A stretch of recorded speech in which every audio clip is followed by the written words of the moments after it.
Olá, dando continuidade ao estudo do capítulo 11 do Evangelho segundo o Espiritismo, amai o próximo como a si mesmo, hoje vamos examinar uma mensagem que foi publicada por Allan Kardec, Caridade para com os criminosos, pelo espírito Isabel de França, na cidade de Havre, em 1862.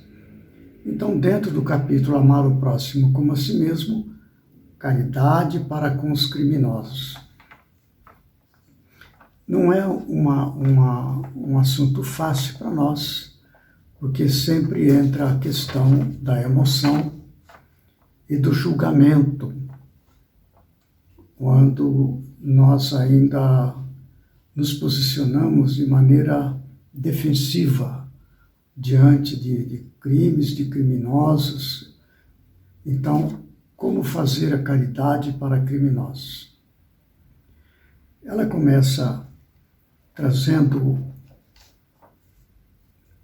orientações de como nós podemos tratar deste assunto e lidando com o tema emocionalmente, chegarmos à prática da caridade, da verdadeira caridade. Né? Então ela fala uma frase assim, começando a mensagem, né? Deveis amar os desgraçados, os criminosos, como criaturas que são de Deus, às quais o perdão e a misericórdia serão concedidas se arrependerem, como também a vós pelas faltas que cometeis contra a sua lei. Agora, amar os criminosos é a palavra que precisamos lidar com serenidade. Amar a outra pessoa significa não desejar o mal para outra pessoa. Antes, ao contrário, fazer o que é possível para que para essa pessoa, para aquela outra pessoa, resulte todo o bem que seja possível. Ainda que não nos aproximemos dessa pessoa por impedimentos de diferentes razões, amar a pessoa é desejar-lhe todo o bem. Para que seria este o bem que podemos desejar? A sua transformação moral e a sua elevação espiritual na direção de Deus. Isto é amar no sentido mais elevado.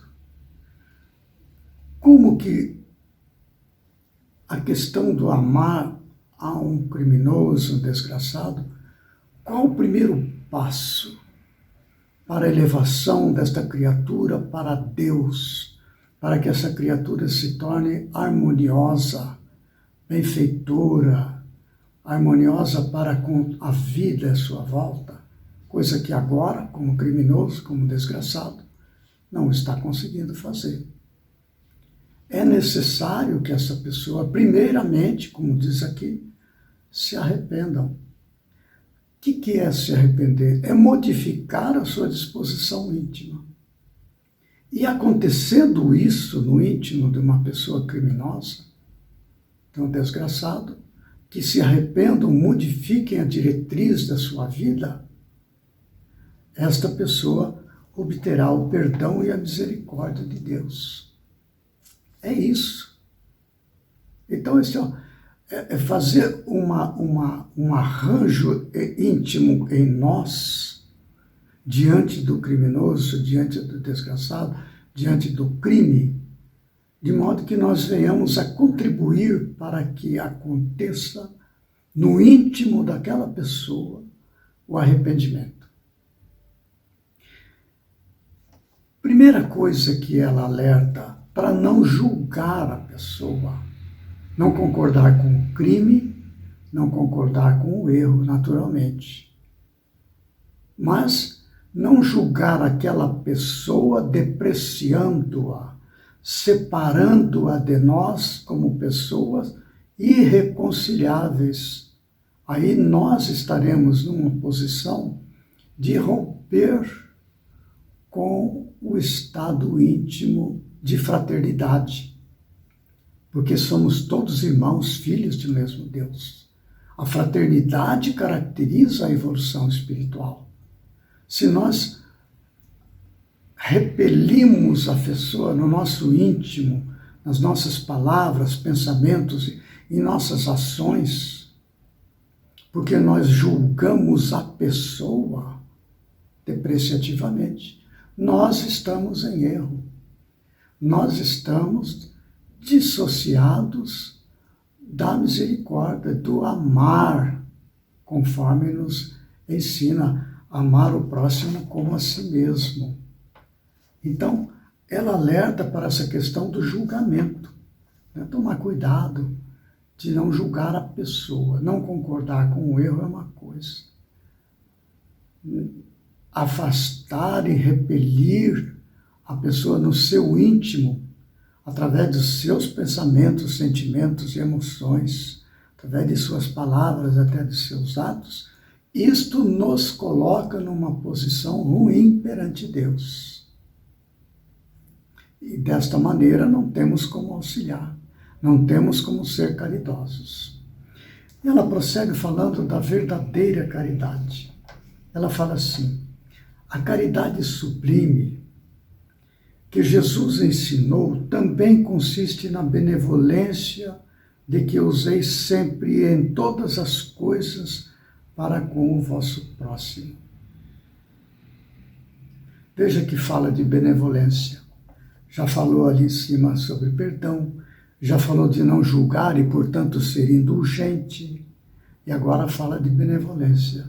Como diz a resposta dos Espíritos no Livro dos Espíritos sobre a caridade, como entendia Jesus, como entende Jesus: benevolência para com todos, indulgência para com as imperfeições alheias, perdão das ofensas. A Isabel de França, aqui nesse texto, ela foi precisa.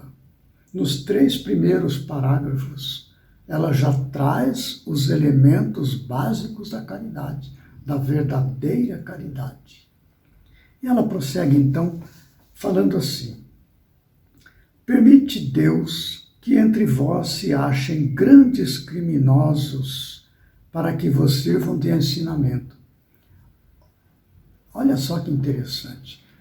Ela está dando todos os passos para que nós nos posicionemos intimamente e como consequência de uma posição emocional, do nosso pensamento, do nosso sentimento, das nossas palavras e ações, como decorrência disso, resulte a caridade.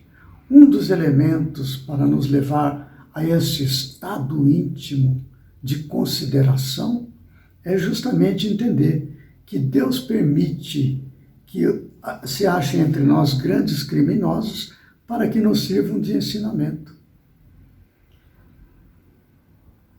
Então, às vezes nós levamos em conta, examinando as situações da nossa terra hoje, está muito polarizado, eles e nós, aquela separação enorme, onde há julgamento de toda parte, irreconciliáveis, né?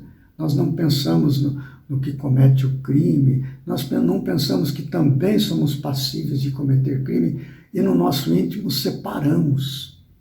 E a separação é resultado da influência do ego, que é a presença da animalidade em nós, separar as pessoas.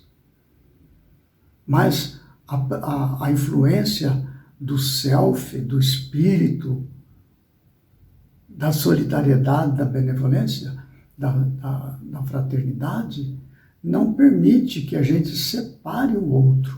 E aqui nós estamos no esforço para não separar a pessoa,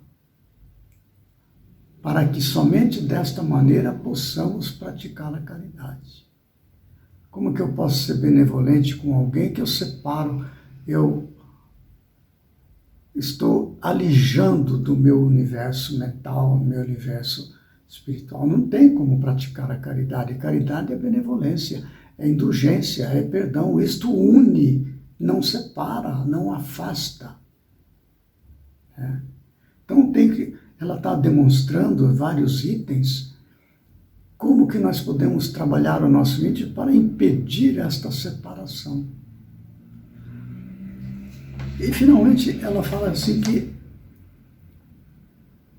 não vai demorar muito para que a Terra vai se tornar um planeta de grande fraternidade. Nós estamos próximos do término deste período. E aqueles de nós que não conseguirmos trabalhar esse aspecto de solidariedade, de consideração para com o outro, não separar o outro, mas considerá-lo como nosso irmão, pois são filhos de Deus, ainda que cometam crimes tenebrosos, como nós somos passíveis disso. Basta que nos coloquemos na posição do outro. Aquelas de pessoas de nós que não conseguimos de maneira alguma nos reconciliar com o nosso, digamos, inimigo, poderemos não permanecer na Terra. Então daí este supremo apelo de caridade para com os criminosos. Como é que eu posso amar o próximo como a mim mesmo, se o meu próximo é um criminoso, eu o afasto nos meus pensamentos, sentimentos, palavras e ações? Não estou amando o nosso próximo nesse caso. O criminoso é nosso irmão, é nosso próximo. Nós habitamos neste planeta como uma família. Se vai haver o exílio, como ela fala aqui, todos os espíritos impuros e revoltados serão relegados para mundos inferiores, de acordo com as suas inclinações. O fato de muitos de nós deste planeta que aqui habitamos hoje, encarnados e desencarnados, sermos afastados deste planeta para habitarmos aqueles que não pudermos ficar aqui, habitar planetas mais primitivos, essas pessoas que são levadas, e nós eventualmente, continuamos sendo da mesma família terrena. Porque todos esses espíritos que habitam a Terra têm entre si uma ligação de natureza emocional. Hoje nós olhamos para os países do mundo inteiro, parece que nos conhecemos. Já falam dos talibãs, já falam dos europeus, já falam lá dos asiáticos, dos japoneses, já falam dos australianos, já falam dos americanos. Olha, nós tratamos essas questões como se estivesse falando de uma família, e o somos realmente. O fato de haver este exílio de espíritos, como eles aqui, espíritos impuros e revoltados, continuam sendo nossa família. Daí a necessidade de trabalharmos este estado íntimo de solidariedade, porque estes espíritos retornarão para a Terra para viver conosco, nossa família. Como houve o exílio lá do planeta, do sistema de Capela, vieram cá para a Terra, muitos já retornaram, alguns ainda estão aqui. Aqueles que permaneceram lá e que conseguiram um maior grau de evolução científica, tecnológica, espiritual, têm tido contato com a Terra o tempo todo, porque é da mesma família. E assim acontecerá com os que serão exilados da Terra, nossos irmãos. Os que aqui ficarem terão grande evolução tecnológica, científica e espiritual. Tudo farão para irem até onde nós estivermos para nos auxiliar. E então retornarmos para a Terra, nossa família. Este pensamento. Mas não romper no nosso coração o nosso relacionamento com o outro. Continua sendo, ainda que um criminoso, é da nossa família. O que fazer então para que este irmão, assim considerado? Como que eu posso contribuir? Como que eu posso fazer a caridade? Não vou me aproximar do criminoso, que é uma pessoa cruel, etc, etc. O que eu posso fazer? E a Isabel de França dá aqui a dica, nós já sabemos, né? Mas vamos repetir. Ela diz assim: deveis àqueles de quem falo, os criminosos, desgraçados, o socorro das vossas preces. É a verdadeira caridade. Não podemos fazer como Jesus. Jesus tem uma capacidade extraordinária de transformação do outro, pelo seu imenso poder amoroso, poder mental. Nós não temos, mas não vamos então nos aproximar e conviver para transformá-lo. Não, nós vamos fazer a prece aos malfeitores, aos criminosos. Muitas vezes nos esquecemos disso. O que pode acontecer então? Ela diz assim: em realidade não podeis fazer o mesmo que o Cristo, mas pelo menos podeis orar por ele, criminoso. Assistir-lhe o Espírito durante o tempo que ainda haja de passar na terra. Pode ele ser tocado de arrependimento se orardes com fé. Veja como ela novamente repete a palavra arrependimento. O que é o arrependimento? É a mudança da disposição íntima daquela pessoa, através de nossas orações.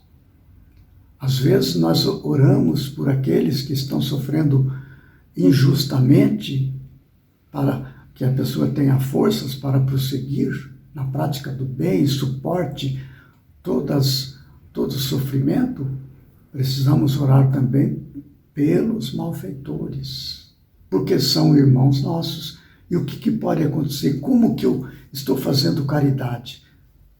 Através das nossas orações, favorecer ao arrependimento dessa pessoa, a reformulação de seu propósito. Isso é arrependimento.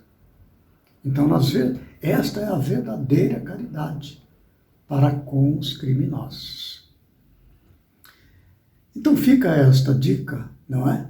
De Isabel de França para todos nós. Como nós podemos trabalhar o nosso íntimo, considerar todas as situações, não nos afastar no nosso coração da pessoa, não concordar com o erro em absoluto, mas trabalhar para que esta pessoa deixe de cometer crimes, através da prece, da oração, para que essa pessoa se arrependa, modifique o seu caminho. Este é o ponto, é a verdadeira caridade. Nós encerramos assim a leitura deste capítulo 11 do Evangelho segundo o Espiritismo. Amai o próximo como a vós mesmo. No próximo vídeo nós retornaremos, iniciando aí então o estudo do capítulo 12. Amai os vossos inimigos. Até lá então, que Jesus nos ampare e abençoe.